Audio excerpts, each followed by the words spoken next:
আপনার সফলতা, আপনার সাকসেস, এটা সবার ভাল লাগবে না, মনে রাখবেন। সবাই এটা পছন্দ করে না। আল আইনু হক, নজর কিন্তু সত্য, নজরের প্রভাব আছে, চোখের প্রভাব আছে। এজন্য কারো ভালো কিছু দেখলে মাশা আল্লাহ বলবেন, আল্লাহর দিকে ফিরিয়ে দিবেন ওটার কল্যাণ। কি বলবেন?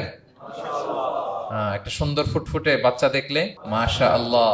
কারো সফলতা দেখলে, কারো ফার্মে গেলেন, বাগানে যেয়ে দেখলেন ফল মূল ভর্তি, কি বলবেন? মাশা আল্লাহ। বিসমিল্লাহ মাশা আল্লাহ বললে এটাতে আর ক্ষতি হয় না। অনেকে বলে যে বাবা মা মাশাল্লাহ বলা লাগে না, বাবা মা আর নাকি মামা, এই তিনজন নাকি মাশাল্লাহ না বললে কিছু, এটা ভুল কথা। বাবা মারা বলতে হয়। বাবাও তার ছেলের কোনো সাকসেস, ভালো কিছু দেখলে কি বলবে?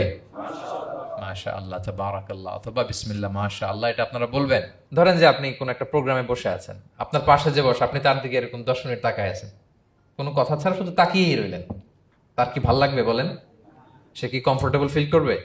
সে ভয় পাবে, সে ভয় পাবে, অস্বস্তি ফিল। আপনি কিছুই করেন নাই, না তাকে টাচ করেছেন, না ধরেছেন, ছুঁয়েছেন, কিন্তু শুধু তাকিয়ে আছেন।